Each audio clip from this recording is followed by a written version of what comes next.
একটা সময় গেছে বাজারটাত 1000 টিয়ার নোট লইয়া গেলে ব্যাগটা ফুরাইয়া বাজার করন গেছে না, টেহাও ফগটো লইয়া আউন গেছে না, সবটা দিয়াউন লাগছে। কিন্তু এখন বাজারের এমন অবস্থা হইছে বাজারটাত গেলে ভালাই লাগে, খালি তরি তরকারি কিন্তু মনে কয়। এক মুঠা লাল শাক সেই সময় আসিল 40 টিয়া, সেই লাল শাক অন 10 টিয়া মুঠা। ধনিয়া পাতা কিনা খাইছি 100 গ্রাম 30 টিয়া করে, অহন 30 টিয়া দিলে আধা কেজি ধনিয়া পাতা দিয়া লাই। কাঁচামরিচ কিনছি 100 গ্রাম কাঁচামরিচ 50 টিয়া 60 টিয়া দিয়া, আর এখন 30 টিয়া দিয়া আধা কেজি কাঁচামরিচ পাওয়া যায়। নতুন আলু যখন ফইলা ফইলা বার হইছে এ সময় 130 টিয়া 40 টিয়া করে বেচছে, অহন 1 কেজি আলুর দাম মাত্র 50 টিয়া। ফুলকপি কিনা খাইছি 120 টিয়া কেজি, আর অহন একটা পিস ফুলকপি ওজন দিলে 1 কেজির অনেক বেশি হইব, 1 পিস ফুলকপি মাত্র 20 টিয়া। পাতাকপিও কিনা খাইছি 80 টিয়া 90 টিয়া কেজি, সেই পাতাকপি অন পিস হইবেছে 30 টিয়া। টমেটো কিনা খাইছি 140 টিয়া। বাজারটাত ব্যাগটা লইয়া যেতাম, যখন জিগাইতাম ও টমেটো কত, কইতো যে 150 টিয়া। ব্যাগটা আবার বাস কইরা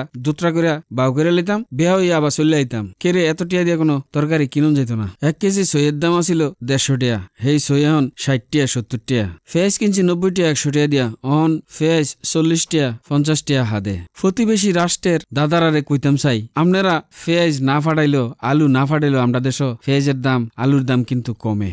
যাই হোক, এরতে বেশি কমে গেলেও কিন্তু সমস্যা, কারণ এই সবজিটি যারা উৎপাদন করে সেই কৃষক যদি পয়সা না পায় তাইলে তারা ভবিষ্যতে তরি তরকারি করতো না।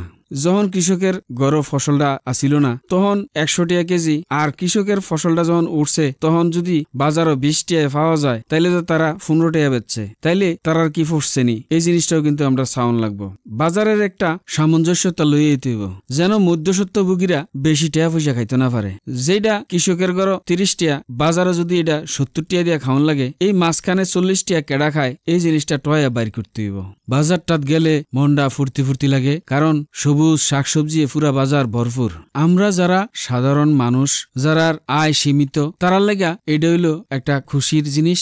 আমরা সন্তুষ্ট, আমরা কোনো বড় বড় বিল্ডিং করণের আউস নাই। আমরা যা ইনকাম করি তা দিয়া 4টা ডাইল ভাত তরি তরকারি দিয়া ঠিক মতো খাইয়া যেতাম পারলে এটা হইল আমরার কাছে বিরাট পাওয়া। এখন যেহেতু জিনিসপত্রের দাম কম, এখন আমরা ঠিক মতো তরি তরকারি খাইতাম পারতাছি, আমরা চাওয়া পাওয়া এইডে। যাই হোক, আজকের ভিডিও পর্যন্ত। ভবিষ্যতে আপনারা লগে দেওয়া হইবে অন্য কোনো ভিডিওতে অন্য কোনো বিষয় লিয়া। এই পর্যন্ত আপনারা ভালো থাকেন, সুস্থ থাকেন, সুন্দর থাকেন, আর আমার পেজটা ফলো দিয়া বেলাল ভাই লগেই থাকেন।